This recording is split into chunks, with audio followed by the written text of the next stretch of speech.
Hi friends, welcome to Khushi sisters. నేను మీ Harika. Last వీడియోలో అయితే చూసారు కదండి, ఉజ్జయిని హాఫ్ పార్ట్ వరకు అయితే చూపించడం అయ్యిందనమాట, సగభాగం వరకు. ఎవరైనా లాస్ట్ వీడియో అయితే చూడకపోతే ఉంటే నేను ఇక్కడ డిస్క్రిప్షన్లో అయితే ఇచ్చాను, తప్పనిసరిగా అయితే చూడండి. మీరు అందరూ ఏంటంటే చూసి మాకు కొంచెం లైక్ ఇస్తే మాకు సపోర్టివ్గా ఉంటుందన్నమాట. సో నెక్స్ట్ ఇప్పుడైతే మనం వీడియోలోకి అయితే వెళ్ళిపోదాము. పార్ట్ 1 కంటిన్యూషన్ అయితే ఇప్పుడు పార్ట్ 2లో చూపించడం జరుగుతుందండి. ఇప్పుడు మీరు చూస్తున్నది అయితే శ్రీచక్రం అండి. దీనికి చాలా ప్రత్యేకత ఉంది. అది ఏంటి అంటే, మనం ఒక కాయిన్ తీసుకుని మనసులో మనకి ఏదైతే జరుగుతుందా లేదా అని సందేహం ఉందో దాన్ని మనం బాగా కోరుకుని ఒక కాయిన్ని మనం అక్కడ నిలబెట్టి చూస్తే అది నిలబడితే మన కోరిక అయితే జరుగుతుందని, ఒకవేళ పడిపోతే ఆ కోరిక నెరవేరదని అక్కడ భక్తులైతే నమ్ముతారనమాట. ఇప్పుడు మనం శ్రీచక్రం గురించి అయితే తెలుసుకుందాం. శ్రీచక్రం లేదా శ్రీయంత్రం కాశ్మీరీ హైందవం ఆధారితమైన తంత్రములో ఒక పవిత్రమైన యంత్రం. దీన్ని జ్యామితీయ నిర్మాణం, ఒక బిందువు చుట్టూ వివిధ దిశలలో ప్రయాణిస్తూ ఉన్న చిన్న చిన్న త్రిభుజాలు చివరకు 2 వ్యతిరేక దిశలలో ఉద్భవించే పెద్ద త్రిభుజాల వలె ఉంటుంది. లలితాదేవి లేదా త్రిపుర సుందరి అనే దేవతను సూచిస్తాయి. దీనిలో 4 సమద్విబాహు త్రిభుజాలు ఊర్ధ్వముఖంగా ఉండి శివుణ్ణి లేదా పురుష శక్తిని సూచిస్తాయి. 5 సమద్విబాహు త్రిభుజాలు నిమ్మముఖంగా ఉండి శక్తిని లేదా స్త్రీని సూచిస్తాయి. కావున శ్రీచక్ర యంత్రము వ్యతిరేక దివ్యశక్తుల సంగమముని సూచిస్తుంది. ఇందులో త్రిభుజాలు మొత్తం 9 ఉన్నందున దీన్ని నవయోని చక్రము లేదా నవచక్రం అని పిలుస్తారు. ఇప్పుడు మనం దర్శించుకోబోయేది శ్రీ వాసవి మాత. వాసవి కన్యకా పరమేశ్వరి అమ్మవారి అవతారంగా హిందువులచే పూజింపబడే ఒక దేవతామూర్తి. వాసవి మాతకు ఆంధ్రప్రదేశ్లో పెనుగొండలో అతిపెద్ద దేవాలయం ఉంది.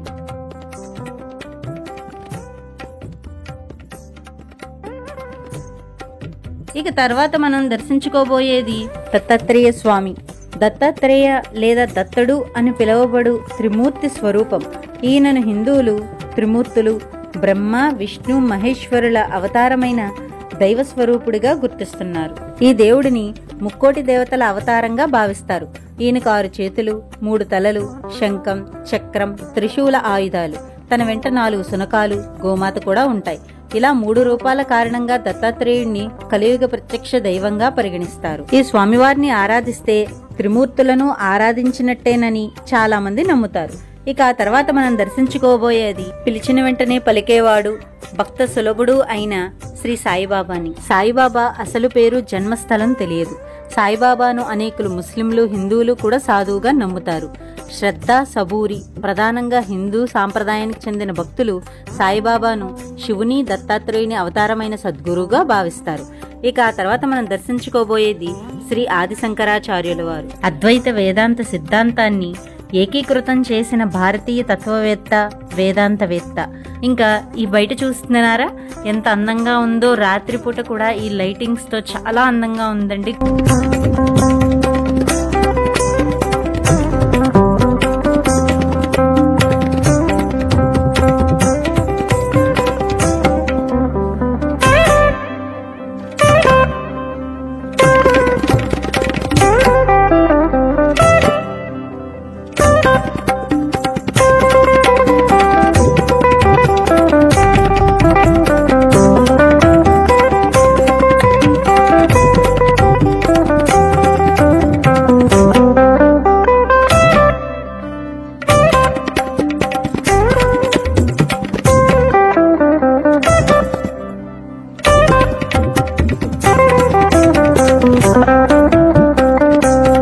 తరువాత మనం దర్శించుకోబోయేది శ్రీ విశ్వాక్షుడు. శ్రీ మహావిష్ణువుకి సర్వ సైన్యాధ్యక్షుడు విశ్వక్సేనుడు. శివ గణాలకు విఘ్నేశ్వరుడు అధిపతి అయితే విశ్వక్సేనుడు విష్ణు గణాలకు అధిపతి. వీరిద్దరూ గజముఖాలే అయిన విఘ్నేశ్వరుడు ఏకదంతుడు, విశ్వక్సేనుడు ద్విదంతుడు. రూపురేఖలలో వినాయకుని పోలి ఉంటాడు. ఇక ఆ తర్వాత మనం దర్శించుకోబోయేది శ్రీ వెంకటేశ్వర స్వామి, కలియుగ దైవం. వెంకటేశ్వరుడు లేదా వెంకటాచలపతి, శ్రీనివాసుడు, ఇలా చాలా పేర్లైతే ఉన్నాయి. విష్ణువు యొక్క కలియుగ అవతారంగా భావించబడే హిందూ దేవుడు. భక్తుల కష్టాలు తొలగించే దేవునిగా వెంకటేశ్వర నామంతో ప్రసిద్ధి చెందారు. ఇక ఆ తర్వాత మనం దర్శించుకోబోయేది శ్రీ రాధాకృష్ణుడు. రాధిక శ్రీకృష్ణుడి ప్రియురాలు. కొందరు వైష్ణవులు రాధను శక్తి అవతారంగా భావిస్తారు. భారతదేశంలో రాధాకృష్ణులకు చాలా దేవాలయాలు ఉన్నాయి. రాధాకృష్ణుల ప్రేమకు చిహ్నాలుగా ఎంతో మంది కవులు, చిత్రకారులు కొన్ని శతాబ్దాలుగా వర్ణిస్తూ చిత్రీకరిస్తూనే ఉన్నారు. ఇక ఆ తర్వాత మనం దర్శించుకోబోయేది శ్రీ సీతారాములు. సీతారాముల జీవితం రామాయణంగా ప్రసిద్ధి చెందిన కథ. 24,000 శ్లోకాలతో కూడిన రామాయణం భారతదేశంలో హిందూ ధర్మాల చరిత్ర, సంస్కృతి, నడవడిక, నమ్మకాలు, ఆచారాలపై అనితరమైన ప్రభావం కలిగి ఉంది. రామాయణంలో శ్రీ సీతారాముల పవిత్ర చరిత్ర వర్ణింపబడింది. తండ్రి కొడుకులు, భార్యాభర్తలు, ఇలా అన్ని రకాల బంధుత్వాల మధ్య గల సంబంధ బాంధవ్యాలు, ప్రవర్తన విధానములు రామాయణంలో చెప్పబడినవి. ఇక తర్వాత మనం దర్శించుకోబోయేది శ్రీ సత్యనారాయణ స్వామి. సత్యనారాయణ స్వామికి చేసే పూజ సత్యనారాయణ వ్రతం. ఈ వ్రతాన్ని హిందూ వధూవరులు శ్రద్ధగా ఆచరించిన వారి కాపురం దివ్యంగా ఉంటుందని పురాణాల ప్రకారం తెలుస్తుంది. విద్యార్థులు, వ్యాపారులు ఇంకనూ ఎవరూ ఆచరించినను విజయం పొందగలరని హిందువుల విశ్వాసం. ఆ తర్వాత మనం దర్శించుకోబోయేది శ్రీ పంచముఖ ఆంజనేయ స్వామి. మామూలుగా హనుమంతుడి గురించి మనకి తెలిసిందే. ఇప్పుడు పంచముఖ ఆంజనేయ స్వామి గురించి అయితే తెలుసుకుందాం. పంచ అంటే 5. 5 అనే సంఖ్య పంచభూతాలకు సంకేతం. స్వామివారి పంచముఖాల్లో ఒక్కో మోముది ఒక్కో రూపం. దక్షిణాన నరసింహుని అవతారం, పశ్చిమాన గరుడ ప్రకాశం, ఉత్తరాన వరాహ అవతారం, ఊర్ధ్వముఖాన హయగ్రీవుని అంశ. అలాగే ఈ 5 రూపాలు అభయాన్నిస్తాయన్నమాట. సో నెక్స్ట్ మనం దర్శించుకోబోయేది శ్రీ సుదర్శనమూర్తి. ఈ విగ్రహం యొక్క ప్రత్యేకత ఏమిటంటే దీనికి ఎదురుగా శ్రీ సుదర్శనమూర్తి మరియు వెనక వైపు శ్రీ లక్ష్మీ నరసింహుడు అంటే అతని భార్య శ్రీలక్ష్మితో పాటు ఉన్నారన్నమాట. సాధారణంగా యోగ నరసింహుడు ఎదురుగా కనిపిస్తాడు. శ్రీ మహావిష్ణువు ఆయుధం సుదర్శన చక్రం. మహావిష్ణువు కుడి చేతితో సుదర్శన చక్రాన్ని పట్టుకుంటాడు. మిగిలిన 3 చేతులతో శంఖం, గద, పద్మాన్ని ధరిస్తాడు. శ్రీ మహావిష్ణువు సుదర్శన చక్రంతో అనేక మంది రాక్షసులను సంహరించాడు. సుదర్శన చక్రం తేజస్సుకు చిహ్నం. శ్రీరంగం మొదలైన క్షేత్రాల్లో సుదర్శన చక్రానికి ప్రత్యేకంగా ఆలయాలున్నాయి. సో ఈ లోపు మా వాళ్ళు చూడండి ఇంకా అయిపోయిందా లేదా, ఇంకా ఏం చేస్తున్నారని చెప్పి మమ్మల్ని అయితే హడావిడి పెడుతున్నారనమాట. ఇక్కడ వచ్చేస్తున్నాం, అయిపోతుందని చెప్పేసి అన్నాము. ఈ లోపల మా ఆడపడుచు వాళ్ళ అబ్బాయి వచ్చాడు. సో ఆ అబ్బాయి కూడా ఏంటంటే సరదాగా ఇవన్నీ చూడడానికి అయితే వచ్చాడనమాట, మాతో పాటు టైం స్పెండ్ చేయడానికి. ఇప్పుడు మనం దర్శించుకోబోయేది శ్రీ సూర్య భగవానుడు. కలియుగ ప్రత్యక్ష దైవం. మనకి రోజు ఉదయాన్నే కనిపించే దేవుడు సూర్యుడు. సూర్యుడి శక్తే సూర్యుడికి ప్రత్యేక హోదాను తెచ్చిపెట్టింది. సూర్యుడిని మొత్తం 9 గ్రహాలకు అధిపతిగా కూడా పిలుస్తారు. గ్రహాలకు రాజు అయినప్పటికీ ఆయన ఒక భక్తుడే. ఆ తర్వాత మనం దర్శించుకోబోయేది శ్రీ విద్యాలక్ష్మి. విద్యాలక్ష్మిని శారదాదేవి అని కూడా అంటారు. అలాగే చదువుల తల్లి అని కూడా పిలుస్తారు. చేతి యందు వీణ ఉంటుందన్నమాట. సో ఈవిడ లేనిదే మనకి చదువు అనేది అసాధ్యం. ఇక ఆ తర్వాత మనం దర్శించుకోబోయేది శ్రీ సంతానలక్ష్మి. 6 చేతులతో 2 కలశాలు, ఖడ్గం, డాలు ధరించి ఉంటుంది. వడిలో బిడ్డ ఉంటుంది.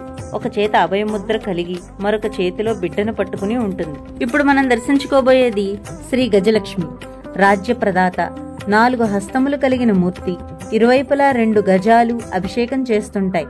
ఎర్రని వస్త్రాలు ధరించి 2 చేతులలో 2 పద్మాలు కలిగి ఉంటాయి. 2 చేతులు వరదాభయ ముద్రలలో ఉంటాయి. ఇప్పుడు మనం దర్శించుకోబోయేది శ్రీ ధనలక్ష్మి. 6 హస్తాలు కలిగిన మూర్తి. ఎర్రని వస్త్రాలు ధరించి శంఖ చక్రాలు, కలశం, ధనుర్బాణాలు, పద్మం ధరించిన అవతారంతో ఉంటుంది. అభయముద్రలో నున్న చేతి నుండి బంగారు నాణాలు వర్షిస్తున్నట్లు చిత్రింపబడుతుంది. ఆ తర్వాత మనం దర్శించుకోబోయేది ధాన్యలక్ష్మి. 8 చేతులతో పచ్చని వస్త్రాలతో ఉంటుంది. 2 చేతులలో పద్మాలు, ఒక చేత గద, 3 చేతులలో వరికంకి, చెరుకు గడ, అరటి గెల కలిగి 2 చేతులు వరదాభయ ముద్రలతో ఉంటుంది. ఆ తర్వాత మనం దర్శించుకోబోయేది శ్రీ వీరలక్ష్మి. సో ఈవిడ్నే ధైర్యలక్ష్మి అని కూడా అంటారు. 8 చేతులు కలిగినది, ఎర్రని వస్త్రాలు ధరించింది. చక్రం, శంఖం, ధనుర్బాణములు, త్రిశూలం, పుస్తకం ధరించి ఉంటుంది. ఇప్పుడు మనం దర్శించుకోబోయేది శ్రీ ఆదిలక్ష్మి. మహాలక్ష్మి అని కూడా అంటారు. 4 హస్తాలతో ఒక చేత పద్మం, మరొక చేత పతాకం ధరించి 2 చేతులందు అభయవరద ముద్రలు కలిగి ఉంటుంది. సో ఆ తర్వాత విజయాలను చేకూర్చే తల్లి విజయలక్ష్మి. 8 చేతులతో ఎర్రని వస్త్రాలు ధరించి శంఖం, చక్రం, ఖడ్గం, ఢాలు, పాశం ధరించిన అవతారంతో ఉంటుంది. 2 చేతుల వరదాభయ ముద్రలతో ఉంటుంది. సో నైట్ వ్యూ అంటే చాలా బాగుందండి. లైటింగ్స్ తో చూసారా ఎంత అందంగా ఆకర్షణీయంగా ఉందో చూడడానికి. మీరందరూ కూడా తప్పకుండా ఒక్కసారైనా విజిట్ చేయండి, చాలా బాగుంటుంది. ఉజ్జయిని అన్నమాట, మహాకాళేశ్వర టెంపుల్. వీడియో మాత్రం అసలు స్కిప్ చేయకుండా చూడండి. మీరు ఏదైనా స్కిప్ చేశారంటే ఖచ్చితంగా ఏదో ఒకటి మిస్ అయినట్టేను. మాది మాత్రం ఛానల్ లైక్ చేయడం మర్చిపోకండి, వీలైతే సబ్స్క్రైబ్ కూడా చేసుకోండి. ఇప్పుడు మనం దర్శించుకోబోయేది శ్రీ లక్ష్మీ హయగ్రీవ స్వామి. ఈ స్వామిని కూడా విష్ణు అవతారంగా భావిస్తారు. హయగ్రీవుణ్ణి జ్ఞానమునకు, వివేకమునకు, వాక్కుకు, బుద్ధికి, అన్ని విద్యలకు దేవుడిగా భావిస్తారు. ఇక ఆ తర్వాత మనం దర్శించుకోబోయేది శ్రీ లక్ష్మీ నరసింహస్వామి. లక్ష్మీ నరసింహ అనేది విష్ణువు యొక్క 4వ అవతారమైన నరసింహుని అతని భార్య లక్ష్మీ శ్రేయస్సు యొక్క దేవతతో చిత్రీకరించిన చిత్రణ. ఇప్పుడు మనం దర్శించుకోబోయేది శ్రీ అనంత పద్మనాభుడు. కేరళలోని తిరువనంతపురంలో ఉన్న అనంత పద్మనాభ స్వామి దేవాలయం ప్రపంచంలోని అత్యంత ధనిక ఆలయాల్లో ఒకటి.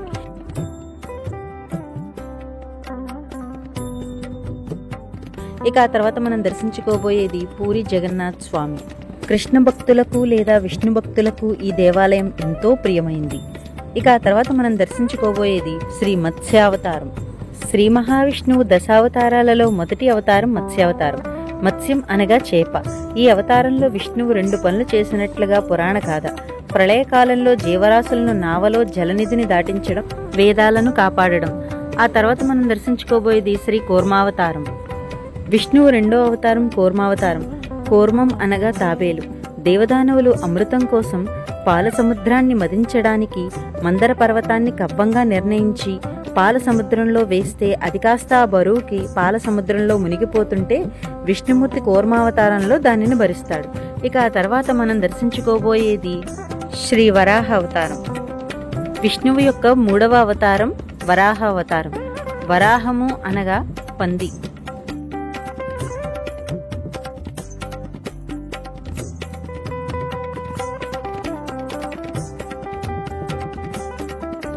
ఇక తర్వాత మనం దర్శించుకోబోయేది విష్ణువు యొక్క 4వ అవతారం శ్రీ నరసింహ అవతారం. త్రిమూర్తులలో విష్ణువు లోకపాలకుడు. మహాలక్ష్మిని సంబోధించే శ్రీ పదాన్ని చేర్చి శ్రీ నారసింహుడని ఈ అవతార మూర్తిని స్మరిస్తారు. విష్ణువు యొక్క 5వ అవతారం శ్రీ వామనవతారం. వామనుడు త్రివిక్రముడై ఒక కాలు భూమిని, ఒక కాలు ఖగోళాన్ని ఆక్రమించగా 3వ కాలు బలి చక్రవర్తి నెత్తిమీద ఉంచి పాతాళానికి తొక్కిన సంగతి మనకు తెలిసినదే. ఇక ఆ తర్వాత మనం దర్శించుకోబోయేది శ్రీ నవలింగాలు. నవలింగ దేవాలయం ద్రావిడ శైలిలో నిర్మించబడింది. 9 దేవాలయాలలో ఒక్కొక్క లింగం ఉన్నందున వాటిని నవలింగాలు అంటే 9 లింగాలు అని పిలుస్తారు. ఆలయ పట్టణం విజయనగర కాలం నాటి శాసనాలను కలిగి ఉంది మరియు అవి గంగా, సరస్వతి, కాళికాదేవి, మహామాయి మరియు చాముండి వంటి అనేక హిందూ దేవతలను సూచిస్తాయి. ఇది మల్లికార్జున దేవుని పేరును కూడా సూచిస్తుంది.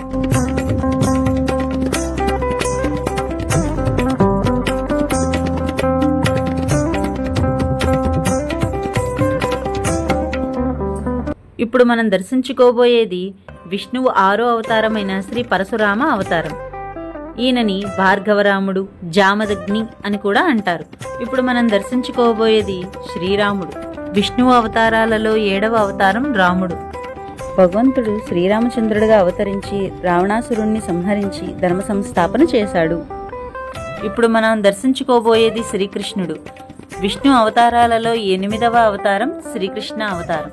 కృష్ణుణ్ణి చిలిపి బాలునిగాను, రాధా గోపిక మనోహరునిగాను, రుక్మిణి సత్యభామాది అష్టమహిషుల ప్రభువుగాను ఇలా చాలా రకాలుగా శ్రీకృష్ణుని రూపం, వ్యక్తిత్వం, దైవత్వం చిత్రీకరింపబడినాయి. ఇక ఆ తర్వాత మనం దర్శించుకోబోయేది శ్రీ బుద్ధావతారం. బుద్ధావతారము క్షణకాలం మాత్రమే ఉంది. దేవేంద్రుడు రాక్షసుని చంపడానికి దిగంబర అవతారం ఎత్తుతాడు. అందుకని ఈ అవతారమును పూజించరు. అంతకు ముందరి అవతారమైన అర్జునుడి అవతారాన్ని పూజిస్తారు. ఇప్పుడు మనం దర్శించుకుంటున్నది శ్రీ బద్రీనాథ్. స్వయం వ్యక్త క్షేత్రము, అష్టాక్షరి మంత్రము అవతరించిన స్థలం. పూర్వం దీనిని విశాలపురి అనేవారు. ఇచ్చట స్వామి అగ్నితప్త కుండముగా ఉన్నాడు. ఇప్పుడు మనం దర్శించుకోబోయేది శ్రీ రామానుజాచార్యులు. విశిష్టాద్వైతమును ప్రతిపాదించిన తత్వవేత్త, ఆస్తిక బ్రహ్మ, యోగి. రామానుజాచార్యుడు త్రిమాతాచార్యులలో ద్వితీయుడు. కర్తవ్య దీక్షలో ప్రదర్శించవలసిన ధైర్యానికి, దేవునిపై చూపవలసిన అనన్య సామాన్యమైన నమ్మకానికి, సాటిలేని భక్తికి రామానుజాచార్యుని జీవితం ఉదాహరణగా మనం చెప్పుకోవచ్చు. చూస్తున్నారండి, రాత్రిపూట కూడా గుడి చూడడానికి ఎంత అందంగా, ఆకర్షణీయంగా, ప్రశాంతంగా ఉందో. చాలా బాగుందండి. అసలు అక్కడికి వెళ్తే మనసంతా ప్రశాంతత అయిపోతుంది. అసలు ప్రతిరోజు సాయంత్రం ఇక్కడ మీరు చూస్తున్నారు కదండి, ఒక ఆయన డమరకం మోగిస్తున్నారు, ఇంకొక ఆయన శంఖం వదుతున్నారు. ఇది ఎందుకోనంటే ప్రతిరోజు సాయంత్రం కూడా గర్భగుడిలో శివయ్యతో పాటు ఆ ధూప దీప నైవేద్యాలన్నీ కూడా ఆలయ ప్రాంగణంలో ఉన్న ప్రతి దేవునికి కూడా చేస్తారనమాట అండి. ఈ విధంగా మొత్తం మేళ తాళాలతో, ధూపదీప నైవేద్యాలతో మొత్తం ఆలయ ప్రాంగణంలో ఉన్న ప్రతి దేవుణ్ణి, దేవతని కూడా పూజిస్తారనమాట ఈ విధంగా.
ఇక్కడ అందరూ కూడా ఇక్కడ ఇందాక మేళతాళాలతో ధూపదీప నైవేద్యాలు ఉన్నాయి కదండి, అది ప్రతి ఒక్క చోట ఇస్తుంటే అందరూ చూస్తున్నారనమాట. ఈ లోపు మా అమ్మాయి చూడండి, ఇక్కడ శివుడికి నంది చెవిలో ఏదో మంచి బలమైన కోరికే కోరుకుంటోంది గట్టిగాను. చాలాసేపు కోరుకుంటుంది అనమాట. ఇదిగోండి, ఇప్పుడు మీరు చూస్తున్నది ఏంటి అంటే గర్భగుడి, అంటే ఈ గర్భగుడి బయటే ఇంకొక శివ ప్రతిరూపం ఉందండి ఇక్కడ. ఇదిగోండి చూస్తున్నారు కదా, ఇదనమాట. చాలా బాగుందండి ఈ విగ్రహం అయితే, చూడడానికి చాలా అందంగా ఉంది. చూస్తున్నారా, శివుడు రెండు నందులతో. ఇదిగోండి, ఇప్పుడు ఇందాక మోక్ష కోరుకుంది కదా దేవుణ్ణి, ఇప్పుడు మా చెల్లి వాళ్ళ పాప లాస్య తిను కూడా కోరుకుంటోంది అనమాట దేవుణ్ణి. అదిగో చూడండి, అందులోంచి శివుణ్ణి చూస్తూ తర్వాత అది కూడా చెవిలో చెప్తూ ఉందన్నమాట. ఇంకోండి, ఈ లోపల మొత్తం అందరి దేవుళ్ళని అయితే దర్శించుకుని మళ్ళీ ధూపదీప నైవేద్యాలు ఈ దేవుడికి కూడా సమర్పించాలని అయితే వస్తున్నారండి వీళ్ళందరూ కూడా ఇప్పుడు ఇక్కడికి అనమాట. నెక్స్ట్ ఇప్పుడు మనం చూసాం కదండి శివుణ్ణి, ఆ శివుడి దగ్గరికి అయితే వస్తున్నారనమాట.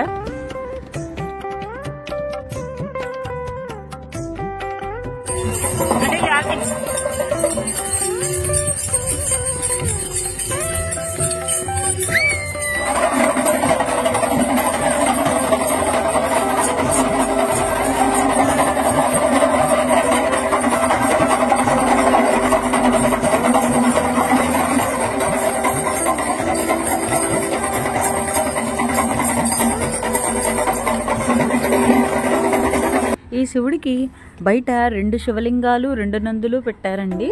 సో చూస్తున్నారు కదా, వాటికి కూడా ధూపం అది ఇస్తున్నారనమాట.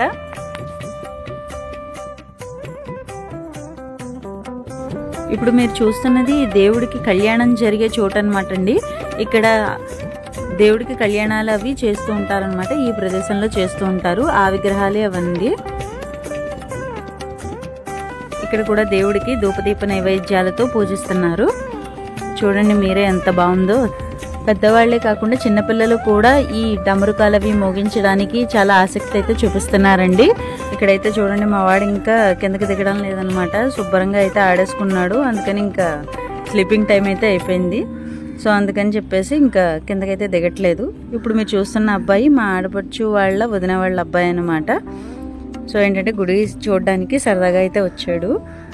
సో ఇప్పుడు మనం ఏనుగుల ఎంట్రన్స్ దగ్గర నుంచి మనం లోపలికి అయితే వెళ్ళిపోదాం. సో ఇప్పుడు మీరు చూస్తున్నారు కదండి, ఇదంతా కూడా చెప్పాను కదండి, ఇది ఏనుగుల ఎంట్రన్స్ నుంచి వెనక భాగం వస్తుందన్నమాట శివుడికి.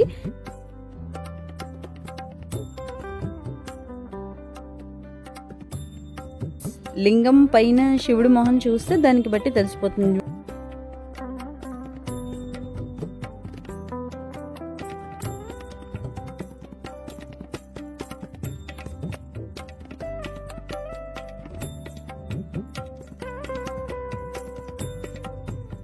అండ్ అలాగే ఇది ఒక వైపు భాగం నుంచి మనం ఇంకో వైపుకి వెళ్తున్నాం అనమాట. సో ఇక్కడంతా కూడా చూసారా, ఇది చిన్న చిన్న దేవుడి ఫోటోలు అవన్నీ కూడా గుడికి చుట్టూరా పెట్టారండి. అండ్ అలాగే ఇక్కడ ఏంటంటే నందితో ఇది రెండొక వైపు అనమాట అండి. ఈ వైపు ఏంటి అంటే ఇక్కడ మహాకాళేశ్వర అయ్యవారిని మనం చూస్తున్నాం కండి, శివయ్యని. ఇక్కడ అమ్మవారు అనమాట అండి. మహాకాళేశ్వర అమ్మవారు ఇక్కడ పెట్టారనమాట అండి. లోపల చూస్తున్నారా ఆకారం ఎంత బాగా రూపుదిద్దారో అసలు. ఆ అమ్మవారి మొహం చాలా బాగా చెక్కారనమాట అండి. చూస్తున్నారు, ఇదంతా కూడా మహాకాళేశ్వర అమ్మవారు అనమాట. సో మనం అయితే దండం పెట్టేసుకుని మీరైతే ఒక లైక్ ఇచ్చేసేయండి. సో ఇటు నుంచి మనం ఏంటంటే ఇవన్నీ కూడా ఇది రెండో వైపు అండి. మనం చూసేది గర్భగుడికి రెండో వైపు అనమాట. చూస్తున్నారు కదా శివయ్య ఆకారం ఒకవైపు వచ్చింది, ఇది రెండో వైపు. ఈ త్రిశూలం, నంది ఇవన్నీ పెట్టారనమాట ఇటువైపు. ఇదేమో ధ్వజస్తంభం అనమాట అండి. 4 వైపులా ఉంటుందన్నమాట ఇది. ఇదిగోండి, అదిగోండి శివరూపం, అది రెండో వైపు. ఇప్పుడు మనం మూడో వైపు అసలు వైపు వెళ్తున్నాం అనమాట. ఇప్పుడు మూడవ ముఖం వైపు వెళ్తున్నామండి. సో చూస్తున్నారు కదా, మొత్తం అందరు ఇక్కడి నుంచే మనం శివుడి లోపలికి గర్భగుడిలోకి వెళ్ళి దర్శించుకునేది ఇదే అనమాట అండి. చూస్తున్నారు కదండి, శివయ్య రూపం మొహం వైపు వచ్చిందనమాట. కానీ 4 వైపులా మీకు ఎటు చూసినా శివుడి ముఖం ఒకేలా వచ్చేటట్టు ఉంటుందన్నమాట అండి.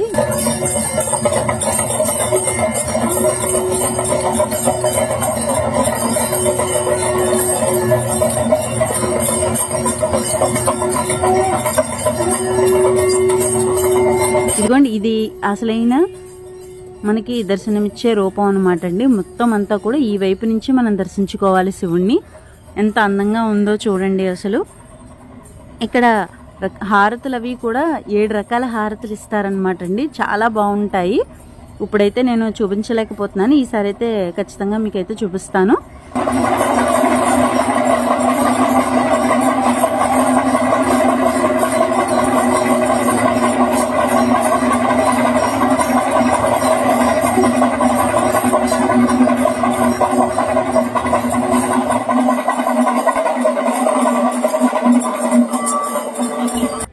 సో ఇదిగోండి, ఇక్కడ అందరూ కూడా లోపలికి వెళ్ళి దర్శించుకునేది ఇదని చెప్పాను కదండి. అందుకని అందరూ కూడా ఇక్కడే నించున్నారనమాట.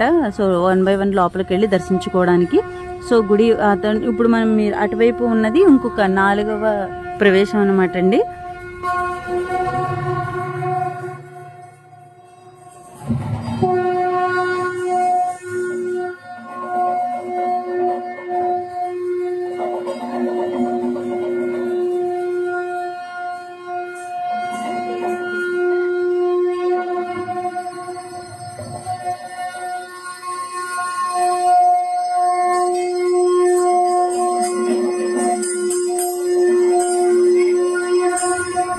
సో మనం ఈ ఉజ్జయిని మహాకాళేశ్వర టెంపుల్లో మాత్రమే 4 ముఖాలతో ఉన్న శివుణ్ణి అయితే మనం చూడగలమండి. ఎటు నుంచి అయినా సరే మనం దర్శనం చేసుకోవచ్చు.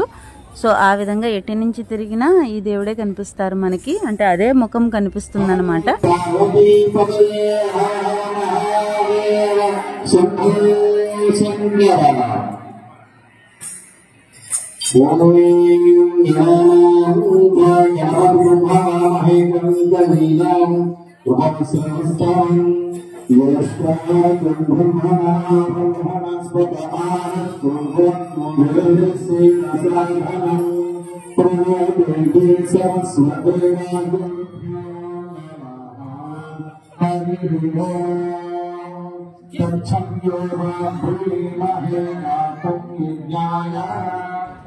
ఇక్కడైతే దేవుణ్ణి దర్శించుకున్నాక ఇప్పుడు నేను కూడా దండం పెట్టేసుకుని ఇప్పుడు 4వ ముఖం వైపు అయితే వెళ్ళిపోతున్నామండి.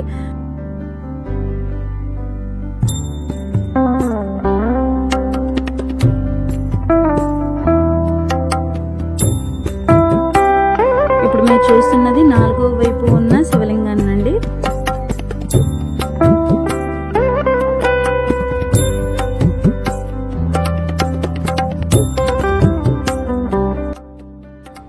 ఇప్పుడు మీరు చూస్తున్నది ఉజ్జయినిలో ఉన్న, అంటే అసలు ఉజ్జయినిలో ఉన్న శివలింగంకి చేస్తున్న భస్మాభిషేకం గురించి అండి. సో ఇదంతా కూడా అక్కడ లైవ్ జరుగుతుంటే ఇక్కడ వీళ్ళకి ఇందులో వస్తుందన్నమాట ల్యాప్టాప్లో. సో అదేంటంటే నేను మీకైతే ఇప్పుడు చూపిస్తున్నాను. అక్కడ చేస్తున్న భస్మాభిషేకం అనమాట అండి. మనం ఇప్పుడు చూస్తున్న గుడిలో కూడా భస్మాభిషేకం చేస్తారు, అది మార్నింగ్ టైం చేస్తారనమాట. ఈ భస్మాభిషేకం అనేది పొద్దున్న 4 గంటల నుంచి 5:30 గంటల మధ్యలో చేస్తారండి. ఈ పక్కనే కైలాస భూమి ఉంది కదండి, ఆ కైలాస భూమి నుంచి రోజు ముందుగా ఎవరైతే చనిపోతారో వారిని దహనం చేసిన తర్వాత వచ్చిన చితాభస్మాన్ని తీసుకొచ్చి ఈ స్వామి వారికి అభిషేకం చేస్తారనమాట. అలా చేస్తే వారికి పునర్జన్మ ఉండదని నమ్ముతుంటారు. అదే ఈ గుడి యొక్క ప్రత్యేకత అన్నమాట. ఈ 4వ ముఖం వైపు అయితే శ్రీ చండికేశ్వర స్వామి వారిని అయితే ప్రతిష్ఠించారండి. ఇదిగో మీరు దర్శించుకుంటున్నది వారే అన్నమాట, ఆ స్వామి వారే. సో మా వాడి లోపల గంట అది కొడతానని దిగి గంట కొడుతున్నాడు అనమాట అండి. సో ఇదిగోండి మా వాడేమో ఇక్కడి నుంచి అమ్మదా అమ్మదా అని చెప్పేసి పిలుస్తున్నాడు. కిందకైతే దిగడం లేదు, ఇప్పటిదాకైతే ఆడుకున్నాడు. ఆయన వచ్చిన దగ్గర నుంచి అయితే కిందకి దిగడం లేదనమాట. ఇక్కడ మీరు చూస్తున్నది చిన్న చిన్న దేవాలయాలన్నిటినీ కూడా ఇక్కడ మీకు అంటే పిల్లలకి అందరికీ కూడా తెలిసేటట్టు చిన్న బొమ్మల రూపంలో అయితే ఇక్కడ పెట్టారనమాట అండి. వాటిలో దేవుళ్ళని పెట్టి అసలు ఎలా ఉంటుంది గుడి అనేది ఇక్కడ పెట్టారనమాట. చూస్తున్నారు కదండి, ఇది ఇస్కాన్ దేవాలయం అనమాట. మత్స్యావతారం, కూర్మావతారం అన్ని వైపుల నుంచి కూడా అన్ని వచ్చేటట్టు, అంటే వరాహావతారం, నృసింహావతారం, అంటే ఇస్కాన్ ఏ విధంగా ఉంటుందనేది మనకి ఈ విధంగా చూపించేటట్టు ఇక్కడ పెట్టారండి. ఇప్పుడు మనం చూస్తున్నది శ్రీ అయ్యప్ప స్వామి దేవాలయం. ఇది వచ్చేసి చూసారు కదండి, మెట్లతో 16 మెట్లతో ఇదిగోండి అయ్యప్ప స్వామిని ఇందులోంచి కనబడేటట్టు ఇక్కడైతే చూపిస్తున్నారనమాట అండి. సో అక్కడ దేవాలయం ఏ విధంగా అయితే ఉంటుందో ఒక చిన్న కట్టడం కింద ఇక్కడైతే ఇందులో పెట్టారనమాట. ఇప్పుడు మీరు చూస్తున్నది నరసింహస్వామి ఆలయం అనమాట అండి.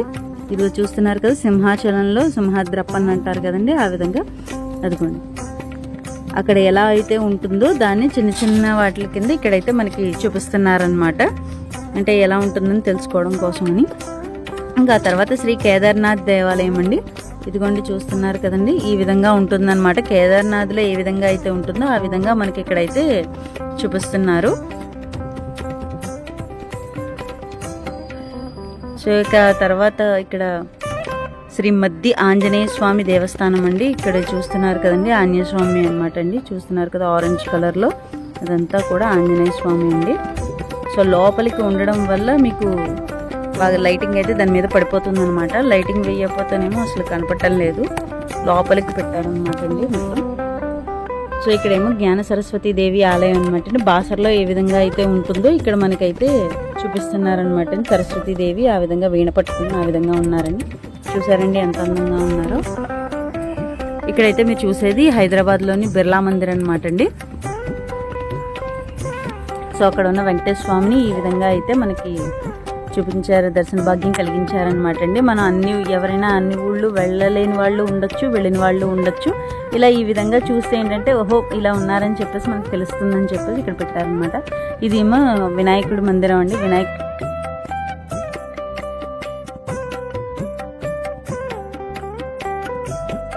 ఇక్కడేమో శివపార్వతులండి. అండ్ ఇలాగే తర్వాత ఏంటంటే శ్రీ పూరి జగన్నాథ స్వామి ఆలయం అండి ఇది. అదిగోండి పూరి దేవుడు మనకి ఇక్కడైతే కనిపించారనమాట. పూరి జగన్నాథులు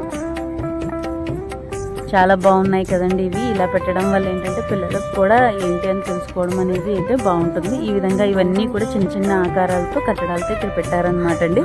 అవి ఏ విధంగా ఉంటుందని తెలియడం కోసమని ఇది ఈ మధ్య పెట్టారనమాట అండి. ఫస్ట్ నుంచి అయితే లేవు.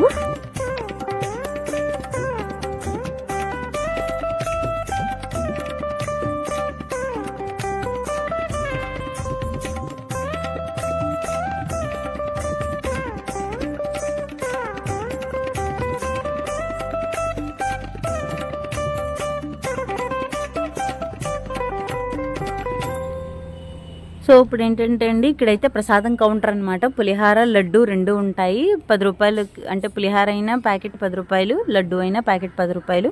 సో ఇక్కడైతే ప్రసాదం అయితే మనం తీసేసుకోవచ్చు మహాకాళేశ్వర టెంపుల్కి సంబంధించి. తర్వాత ఇప్పుడైతే మనం వెళ్తున్నామండి. అంటే మనం ఏనుగుల ఎంట్రన్స్ దగ్గర నుంచి వచ్చాం కదండి. సో 4 వైపులా చూసారు కదా. సో ఇప్పుడు ఏనుగుల ఎంట్రన్స్ నుంచి మేము బయటికి అయితే వెళ్ళిపోతున్నాం. మనం బయటికి వెళ్లే ముందు శివుణ్ణి ఇంకొకసారి అయితే దర్శించుకుందాం.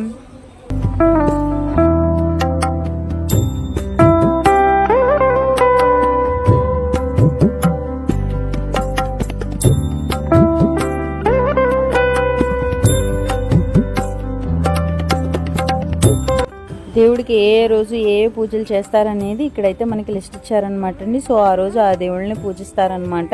సో ఇప్పుడు మీరు చూస్తున్నదంతా ఆలయ ప్రాంగణము. అదిగోండి చూస్తున్నారు కదండి. ఇదంతా కూడా ఒకసారి మళ్ళీ మీకు చూపిస్తున్నాను. ఇదంతా కూడా ఏనుగుల వైపు ఎంట్రన్స్ ఉన్న వైపు అనమాట అండి. ఇదంతా కూడా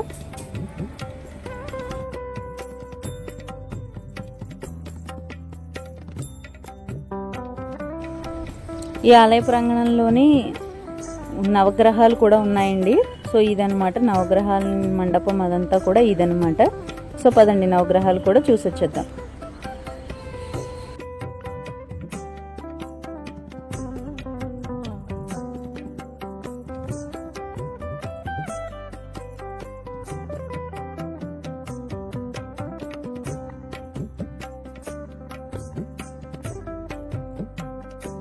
సో ఇంకా బయటికి వెళ్లే ముందు మీకు ఆలయ ప్రాంగణం అంతా ఒకసారి కనబడుతుందని ఇందులో అయితే చూపిస్తున్నాను అనమాట అండి. ఆలయ ప్రాంగణం బయట వైపు అంతా కూడా ఈ విధంగా మనం ఉంటుందన్నమాట అండి. మొక్కలు అవి చాలా బాగా పెట్టారు, లైటింగ్స్ అవి పెట్టారు. ఇవన్నీ దీపాలు అవి పెట్టడానికి ఈ స్తూపం ఉందన్నమాట అండి. ఇక్కడ మీరు చూస్తున్నారు కదా. ఈ స్తూపం అంతా కూడా ఓం అక్షరాలతో ఉంటుంది. మొత్తం అన్నీ కూడా దీపాలు పెడతారనమాట. ఇక్కడైతే కార్తీక మాసం అంతా ఇదంతా అయితే అసలు ఖాళీ ఉండదు.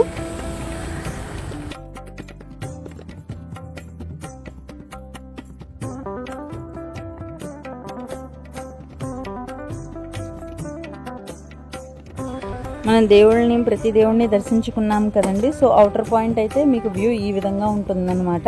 బయట వైపు నుంచి చూడడానికి ఈ విధంగా ఉంటుంది. పైన ఉన్న దేవుళ్ళు అన్నీ కూడా ప్రతి దేవుడికి పైన ఉన్న దేవుళ్ళు కింద ఉన్న ఆకారాలే పైన కూడా చిన్న చిన్న బొమ్మలతో అక్కడ గోపురంలో పెట్టారనమాట అండి.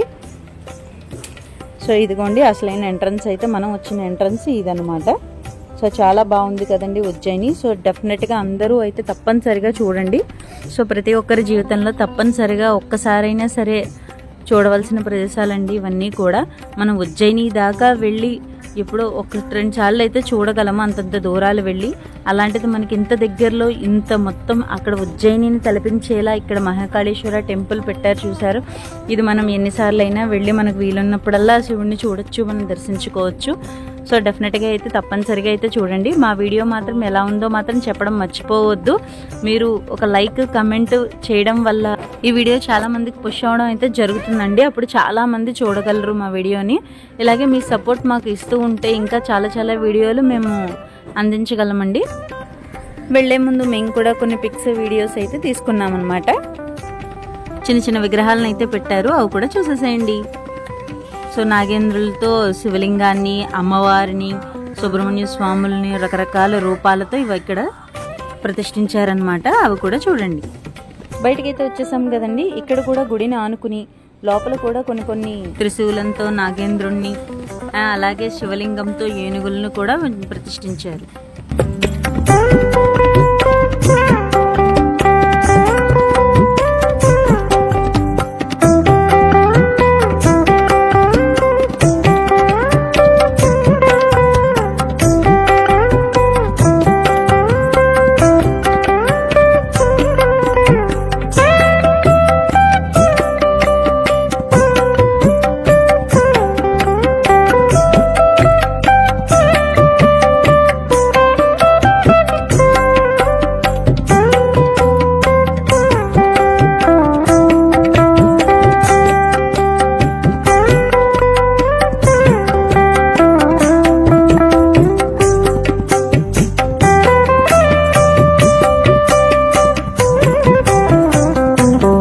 ఇటువంటి మహా ఆలయాన్ని మన రాజమండ్రిలో స్థాపించడం అనేది మనం చాలా జన్మలు చేసుకున్న పుణ్యం అయితే అని చెప్పుకోవచ్చండి. సో అందరూ తప్పనిసరిగా అయితే ఒక్కసారి అయినా సరే దర్శించండి. సో ఎంట్రన్స్ బోర్డు వచ్చేసి ఈ విధంగా ఉంటుందండి. రోటరీ మహాకాళేశ్వర ఆలయం అని చెప్పి శివాలయం మరో ఉజ్జయిని రాజమహేంద్రవరం అని ఉంటుందన్నమాట. సో ఫ్రెండ్స్ చూసారు కదండి, ఈ మహాకాళేశ్వర ఆలయంలో ద్వైత అద్వైత సిద్ధాంతాన్ని అనుసరించి 64 ఉపాలయాలు, 4 రాజగోపురాలు, 4 మహానందులు, 4 మహామండపాలు, 4 దిక్కుల మహాద్వారాలు, 4 ధ్వజస్తంభాలు, 4 బలిపీఠాలు, 4 త్రిశూలాలు, నిత్యం ఉదయం 4 గంటల నుంచి 5:30 గంటల వరకు జరిగే నిత్య భస్మాభిషేకం ఇవన్నీ కూడా ఉంటాయన్నమాట. సో ఫ్రెండ్స్, మా వీడియో కనుక మీకు నచ్చినట్లయితే ప్లీజ్ లైక్, షేర్, కమెంట్తో పాటు సబ్స్క్రైబ్ చేయడం మర్చిపోకండి. Thank you for watching. Next వీడియోలో మళ్ళీ కలుద్దాం. అంతవరకు సెలవు, బాయ్ బాయ్. ఇప్పటి వరకు మా ఛానల్ ఎవరైనా సబ్స్క్రైబ్ చేసుకోకపోతే ప్లీజ్ సబ్స్క్రైబ్ అవర్ ఛానల్.